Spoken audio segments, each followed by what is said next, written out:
Olá, turma, boa tarde. Eu sou o professor Rodrigo Cascabulho, sou professor de Geografia da Escola Tempo de Construir e hoje a gente vai falar do capítulo 10, que são as grandes paisagens vegetais. Como a gente vem estudando os tipos de clima, de vegetação, de relevo, sobre a atmosfera, como tudo isso influencia nas paisagens vegetais. Eu vou projetar a aula aqui para a gente começar a estudar o capítulo 10.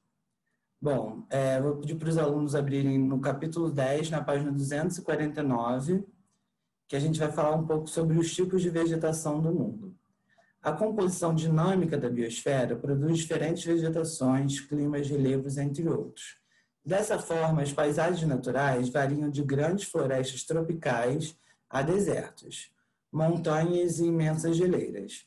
Para a consolidação dos mais variados tipos de vegetação existentes no mundo, é preciso que haja interação entre elementos naturais, como clima, solo, relevo, vegetação e energia.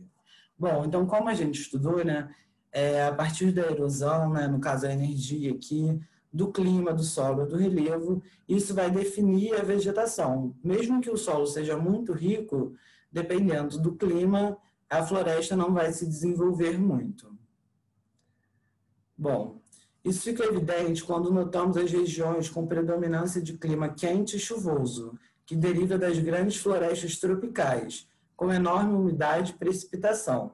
Já nos lugares de climas áridos e semiáridos e desérticos, a composição da vegetação é muito diferente, pois as plantas e os animais são adaptados às condições adversas, como a falta de água e alimento. Nas paisagens naturais, o que mais se destaca visualmente são as vegetações. A seguir, alguma característica das principais formações vegetais do mundo. Bom, a gente pode observar que, de acordo com o clima, vai mudar a vegetação. E isso pode ocorrer em diversas áreas do globo terrestre. Aqui a gente tem um exemplo da floresta amazônica, né, que a gente consegue observar as matas ciliares, os rios com grande volume de água e as árvores bem altas, que é um tipo bem presente aqui no Brasil, na Mata Atlântica, né, que a gente pode ver. Bom, a gente vai falar um pouquinho da tundra, que se encontra na página 251 do livro, que vocês podem também acompanhar pelo livro.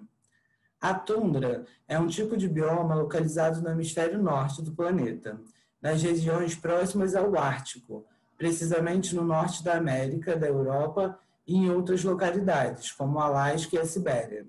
Seu nome advém da palavra finlandesa, tonturia, que significa planície sem árvores, o que já confere certa noção de como é esse tipo de vegetação e o seu ambiente. Esse bioma estabelece-se em zonas temperadas muito baixas, as mais frias, onde ainda existe a possibilidade de haver qualquer tipo de vegetação. O clima da tundra, portanto, é o polar, muito frio e seco, com poucas precipitações. Em razão dessas condições climáticas severas, das baixas profundidades de solo, ou seja, o solo é muito fino, né? Então as plantas não conseguem se desenvolver e acaba sendo uma vegetação rasteira. Em razão dessa condição climática severa, as baixas profundidades do solo e da ausência de claridade, não existe nenhum tipo de floresta densa, com árvores altas nessas áreas. Por conseguinte, a vegetação da tundra é marcada pela presença de pequenos vegetais espaçados entre si, com predominância para arbustos, ervas, líquens e musgos. Essas espécies, no entanto, só se desenvolvem durante os meses do verão, quando as temperaturas são menos frias, chegando a máximas de 10 graus Celsius. Não obstante, durante o restante do ano, os solos e os vegetais permanecem congelados sobre as temperaturas que chegam aos 20 graus. Ou seja, as plantas e os animais elas se adaptam para poder sobreviver a esse tipo de vegetação. Aqui a gente tem uma imagem da tundra e a gente pode observar, fazer uma comparação com a imagem que a gente viu acima, que os rios são bem fininhos, a vegetação é bem rasteira, a gente tem muitos arbustos, né, bem baixinhos, e a camada do solo ela é fina, então por isso que as árvores não conseguem se desenvolver. E ao fundo da imagem, a gente pode observar as altas montanhas cobertas de neve, né, que é proporcional do frio que a gente viu onde elas ficam localizadas. A gente vai falar um pouco agora da floresta boreal ou taiga, que se encontra na página 251 do livro, que vocês podem acompanhar pelo livro também. A taiga também é chamada de floresta de coníferas ou floresta boreal. Ela representa um tipo de vegetação típica das altas altitudes, encontrado no hemisfério norte do globo, precisamente entre a tundra e a floresta temperada. Elas surgem nas regiões setentrionais da América do Norte, Europa e Ásia, como no Japão, Rússia, Canadá, no Alasca, na Groenlândia, na Finlândia, Noruega, Suécia e na Sibéria. Aqui a gente tem um exemplo da floresta boreal ou taiga. A gente pode ver, né, que são essas coníferas que a gente falou, são esses pinheiros, né? E é uma vegetação que ela se encontra nas altas altitudes, mas diferente da tundra, ela consegue se desenvolver e tem árvores de grande porte, né? Mas a gente vê que é uma vegetação também de altitude.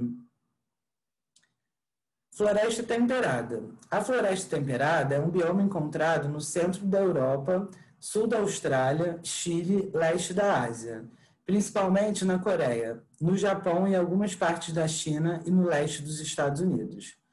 Ela também é chamada de floresta decídua, temperada ou de floresta caducifólia, porque as folhas caem no fim do outono. Ou seja, a gente pode observar que as árvores elas têm um caimento de folhas muito grandes no fim do outono, como a imagem abaixo mostra. É uma vegetação bem diferente do que a gente está acostumado a ver. São árvores altas, né? Mas é uma vegetação bem seca e ao fim do outono todas essas folhas elas caem, como a gente pode observar no chão. E a gente pode encontrar, a gente vê que a camada do solo ela é bem mais profunda, por isso que as árvores conseguem se desenvolver. Agora a gente vai falar dos estepes, que é um ecossistema de transição, pois é geralmente encontrado entre as savanas e o deserto. Os estepes distinguem-se das savanas, uma vez que não apresentam árvores.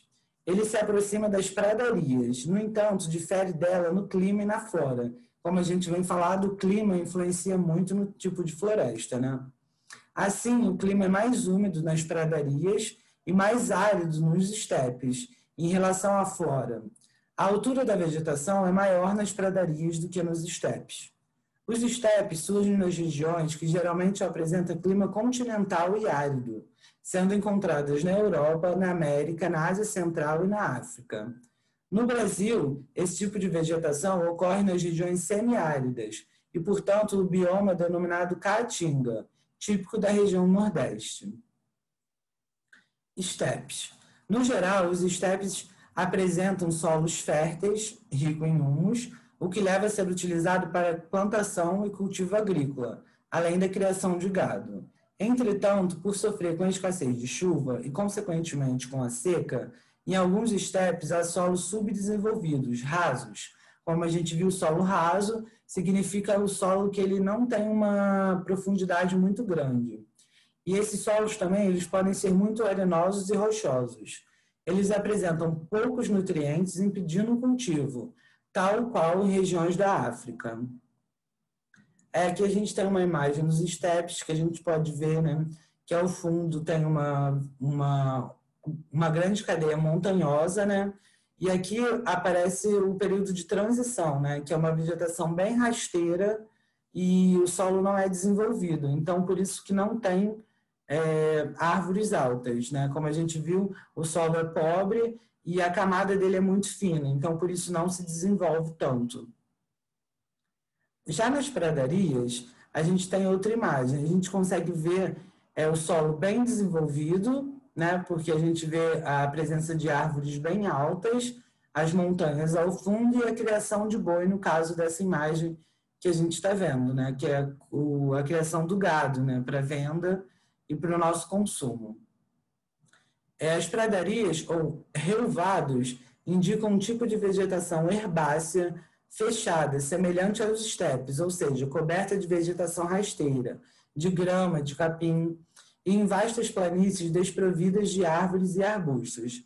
Geralmente, formada próximas aos desertos. A diferença essencial entre as padarias e os estepes é determinada pelo clima. Como a gente vem falando, o clima ele é muito importante para denominar o tipo de vegetação de cada região. Ou seja, as pradarias ocorrem em climas mais úmidos, por isso que elas se desenvolvem mais, e a gente vê aqui na imagem a presença de árvores mais altas e um pasto, né, bem desenvolvido, diferente dos estepes.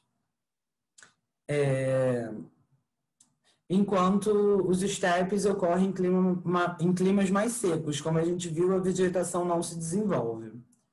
A gente vai falar um pouco agora da vegetação mediterrânea. A gente pode observar que é bem diferente do tipo de vegetação que a gente está acostumado a vivenciar aqui no Brasil.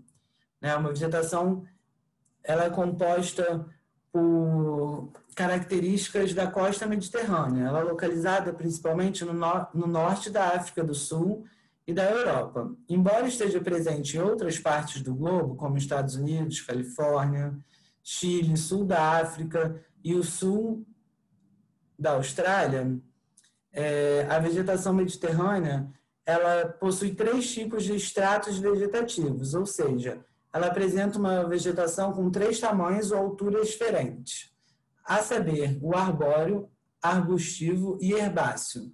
Dessa forma, a vegetação mediterrânea é formada por árvores esparsas, arbustos e ervas, e abrange os países Portugal, Espanha, França, Itália, Grécia, Chile, Estados Unidos e Austrália.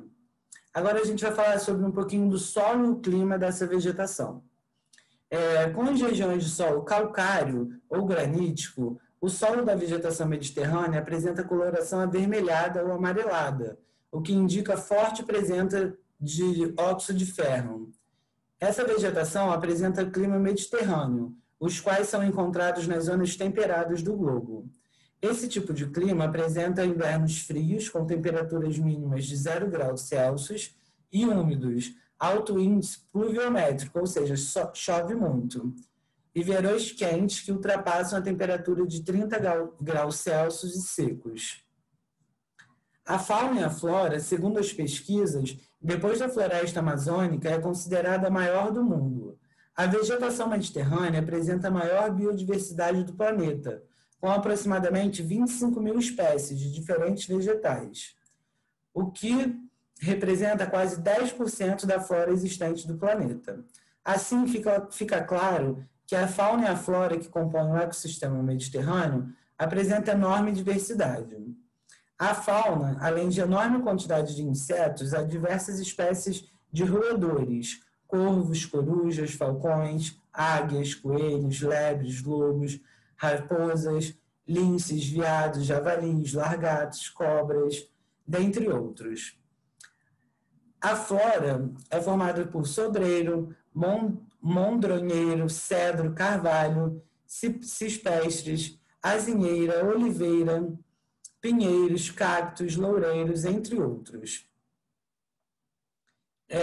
A gente agora vai falar dos problemas ambientais, que também a floresta ela passa por essa concentração de cobertura vegetal, que é encontrada no sul do continente europeu, e ela é habitada desde os tempos primórdios da civilização humana. Portanto, desde esses tempos, essa região da costa mediterrânea vem sofrendo com diversos problemas ambientais, sendo considerada uma das mais afetadas do mundo pela ação humana. Dentre os diversos problemas ambientais, podemos destacar a industrialização, a urbanização, a extração da madeira, o desmatamento desenfreado e a expansão da agricultura e da pecuária.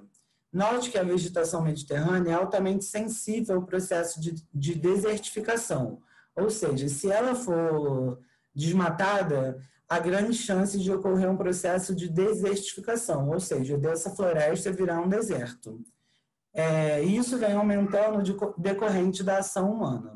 A gente pode ver aqui, né, que é uma vegetação bem rasteira, né? Como a gente viu, o solo é rico em calcário. Então, com o desmatamento para a urbanização, para a criação de gado dentre outras modalidades, né, como construções, a gente pode ver que a vegetação sofre muito com isso, como a gente também passa com a floresta amazônica, que é uma das responsáveis pela grande diversidade da fauna e da flora do nosso globo terrestre.